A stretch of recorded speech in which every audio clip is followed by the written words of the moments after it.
Coming up, Sergey Pavlovich is set to take on Curtis Blaydes in this week's UFC main event. Gervonta Davis and Ryan Garcia throw down in the world of boxing, while Dana White has announced a slew of new high-profile bouts, including Marvin Vettori versus Jared Cannonier, Charles Oliveira versus Beneil Dariush, and Bilal Muhammad versus Gilbert Burns. My name is Frank Bonada here for the MMA Stream, joined once again by Murdo Todd. And we're here in the build-up, I suppose, to UFC Fight Night Pavlovich versus Blaydes, which goes down this weekend in the Apex Arena. Also this weekend, we have Gervonta Davis versus Ryan Garcia. And Dana White's just announced a plethora of new fights. But before we get into all that, how are you doing today, mate? Yeah, good. Some few fights I'm excited for this weekend. It's a bit of a typical Apex. Yeah, it's a bit of a typical Apex card. Good main event though. Couple good fights on it, but and then Davis Garcia also on Saturday, so that'll be a good one. How are you anyway? Yeah, good. Yeah, we're back in the Apex. It is what it is. Pavlovich versus Blaydes. There is a bit of a rivalry between these two men. And it's as fun a style matchup as you get in heavyweight in terms of like contrast. Usually it's just two bangers thrown down, but Blaydes is an actually competent wrestler, whereas Pavlovich is a very dangerous round one finisher. Look, it's an interesting one because Pavlovich, we haven't really seen him fight off his back apart from I think it was his UFC debut against Alistair Overeem, which is a tough debut, even an old Alistair Overeem. Yeah, it was his debut where he got taken down and ground and pounded out, but since then he has put together 1, 2, 3, 4, 5 first round KO finishes, including wins over Taito Ibasa and Derek Lewis. So he's doing well, but I do think personally that this win streak is going to come to an end at this point. Like I say, unless Pavlovich lands some sort of punch of death on Blaydes, I think Blaydes can just like slam him to the mat, land, ground and pound. Even if the fight goes out the first, Pavlovich is not a 5-round fighter, so I think it's going to get worse and worse and worse. And yeah, I'm very much envisioning a Curtis Blaydes TKO stoppage in this fight. Yeah, if I'm Blaydes, I'm shooting immediately. Pavlovich is super, super dangerous in the first 5 minutes. I think the smart money is definitely on Blaydes, but I think he's obviously had issues with massive power punches in Lewis and Ngannou, but that's not like a style issue. That's just these guys hit incredibly hard, and he's just happened to be caught by them. It's not out of this world that Pavlovich lands that shot. It wouldn't shock me in any way. But I think if you're Blaydes, first 5 minutes, you try and tie him up as quick as possible, tire him out, get him on the ground, get him out that first round, and really test the cardio. Blaydes is striking and is definitely improved. But I would not want to stand with Pavlovich. He's a scary man. He's got the biggest ape index in the UFC as well. I know. Dan Hardy always talks about that. He's the 84-inch reach, which is mental. But he's got a Greco-Roman background though. So he's not an awful grappler. He's not on the same level, but we've also not seen him grapple since 2018. Do you know what I mean? We've not seen him tested like that since 2018, so you don't really know where it's at. Yeah, but that wasn't a test. He just got pounded out immediately. Yeah. And then I think apart from that, he never shoots takedowns, never does anything like that. No. Greco-Roman is grand for upper body clinch stuff, but it's not really going to help you on your back. It's not something that lends to that. So yeah, look, I mean, the worry is, if you remember the Blaydes versus Lewis fight, where Blaydes decided to kickbox with Lewis for the first round and a half, round and a bit or so. then shot for a takedown in the was it the second? Yeah, I think it was the second. Yeah, it was second. And went straight into an uppercut. Um, I feel like, I don't know. I feel like Pavlovich isn't the sort to do that. His frame just doesn't seem built in the same way that Lewis does. Yeah, he's not going to go for a big bolo uppercut. That's not really his style. Exactly. But the worry is, if Blaydes just does decide to strike for the first round, and yeah, maybe he will get clipped, possibly. I don't know. I feel like Blaydes just at least deserves a shot at the title. Like, he's been around for so long, and he's actually talented. And like, heavyweight's such a stupid division. He actually, he can actually wrestle. He has skills. Yeah, but then he just gets knocked out by like two big men that hit hard. It's just, I don't know. It's been unfortunate for him, and he's also not. I think I don't want to say not done himself any favors, but he's not like self-promoting and pushing himself and doing all this kind of stuff that maybe you'd want out of one of your fighters. But he just hasn't got the results speak for themselves. Yeah, but the results speak for themselves. Though. The Tom Aspinall one, we don't know how that was really going to end. It was an unfortunate one, but before that, Chris Daukaus, Jairzinho, he's beating everyone except Lewis and Ngannou. and the Lewis one was a bit. He was better. Lewis would have. Yeah, exactly. He would have. I think Lewis pulls these things. He pulls these things out of the hat. But I just think the Ngannou one, there's no shame in. And I think the Lewis one, if they rematched, I think Blaydes would win the majority of the time. But yeah, the results really do speak for themselves. You look at his record; he just fought everyone, and he's beaten. Curtis Blaydes fought Francis Ngannou in his 6th pro fight. That's mad. That's grim. Yeah, but he also beat Alistair Overeem around the same time as the Pavlovich lost to him. But I don't know how much you can read into that. But I think it'll be a good one. MMA math doesn't make sense, but yeah, I think Curtis Blaydes is an incredible wrestler. I think he's one of the only good wrestlers above welterweight. It appears. Do you know what I mean? But it's a good heavyweight matchup. It is. That's what I was thinking, right? Because like, we both definitely rip into the UFC sometimes for its heavyweight main events and whatnot. And it, when you got Jairzinho Rozenstruik on a 3-fight losing streak, main eventing against God knows who, it is a bit depressing sometimes. But this is if all the heavyweight main events were like this sort of fight, there's top 5 ranked fighters with actual talent, finishing potential, win streaks, hype, title ramifications, all for it. Absolutely, like it means something. Which was a lot of matchups. Like they don't mean anything, so they're just not that excited for them. Unfortunate, it's not in front of a crowd, but a crowd. But yeah. I don't know. It should be good. It should be entertaining. Well, I don't know. About anything else you like on the card? Yeah, I mean, look, there are some fun ones, some noticeable names in there. I think probably outside of that main event, Bobby Green versus Jared Gordon is the other one that really does catch the eye. Bobby Green, what is this? His 40. I don't know. He's had a lot of fights, and so is Gordon. To be fair, Gordon's obviously coming off the Paddy Pimblett situation. Bobby Green was battering Drew Dober until he got knocked out in his last fight as well. Yeah, how do you see this fight going? Yeah, well, you've heard of the $1 Million Man. Now you have heard of the 60 grand man. King, he's changing. He said he's changed his name to just King. I personally will not be calling him that if he does decide to do so. You know what's more confusing, right? So there's Bobby King Green changing his name to, what is it, King Green? Was that he's name? just King. Just King, right? Just to make things more confusing, this weekend on Bellator there is a fighter called Bobby King. Oh god. Oh. How do you see? Do you think Gordon kind of gets this done and then maybe rematches Paddy? I don't think he gets it done. The volume.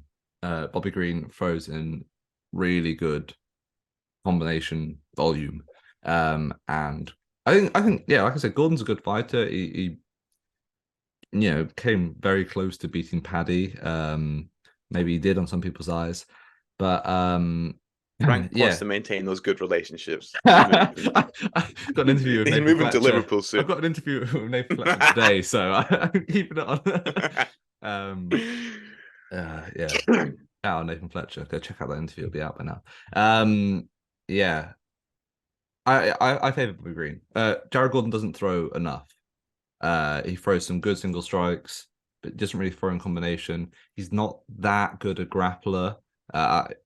In that I mean that Green is probably better. He's actually a very good wrestler, Bobby Green, even though he doesn't use it all the time. Yeah. I think he'll outwork Gordon.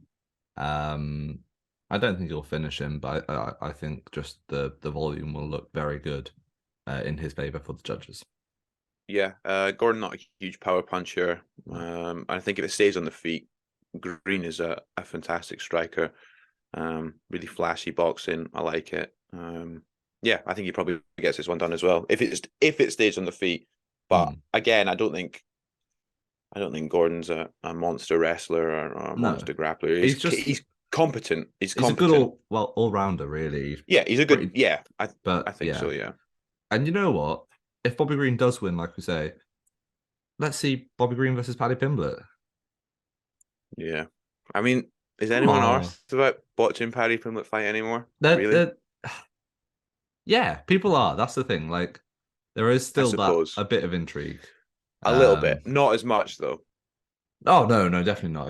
I think the whole fight week, everything that built up to it afterwards didn't do himself any favor. And the fight, it was like, if you were to write up how not to handle a fight week and the fight, it would be that. It would literally be that.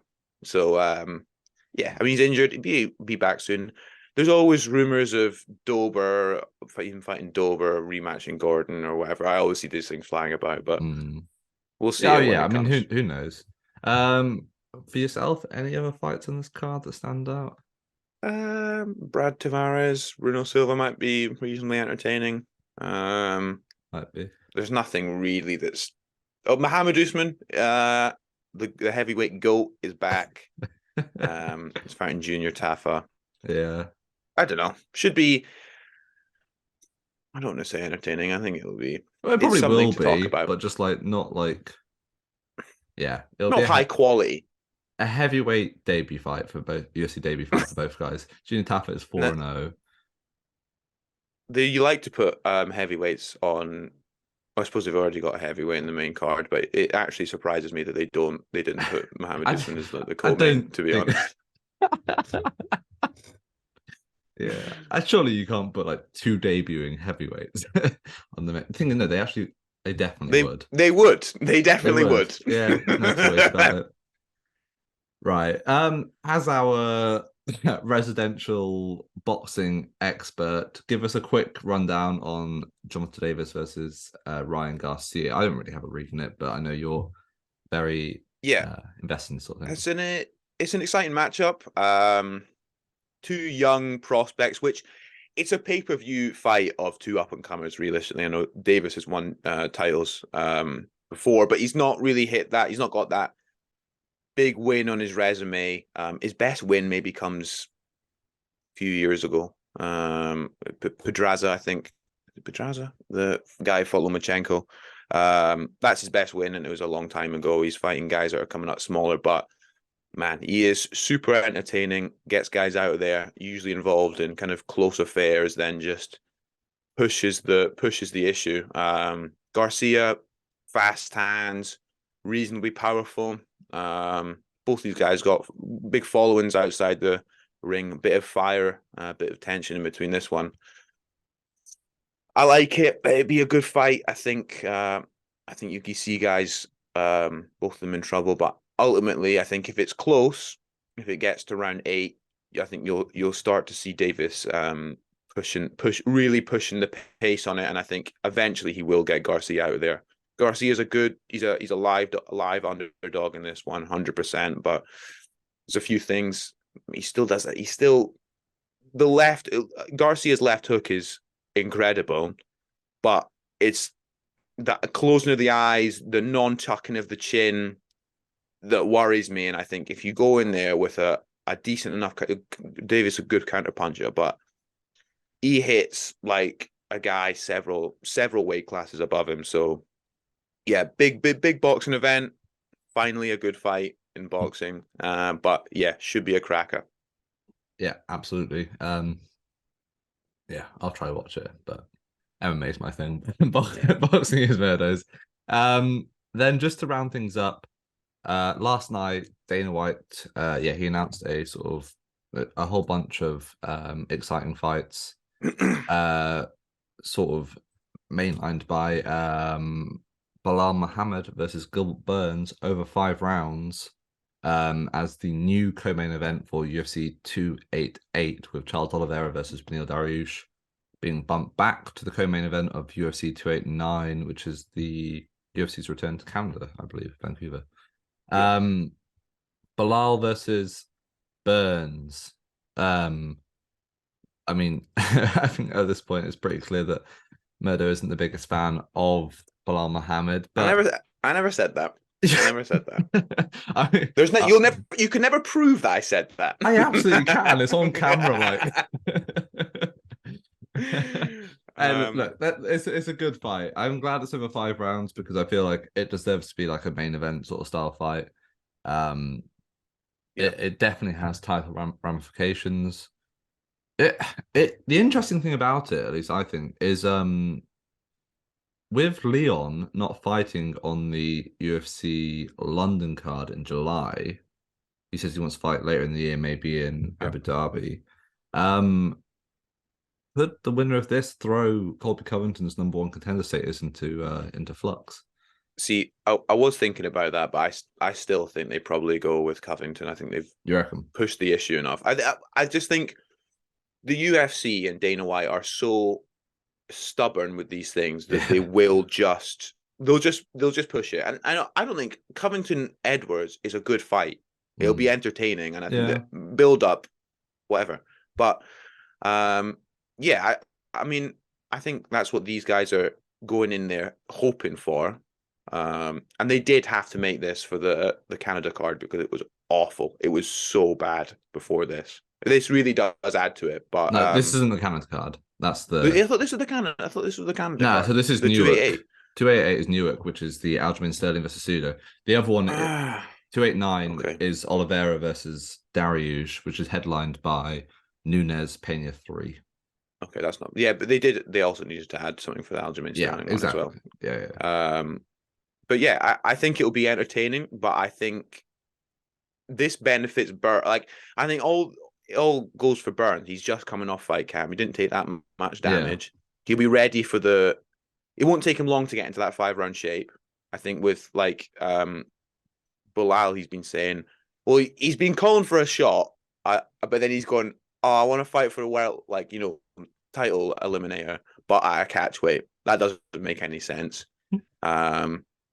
It's just stupid. But I think Burns, he looks at Bilal. I think easy pickings. He's had like dangerous fights back to back.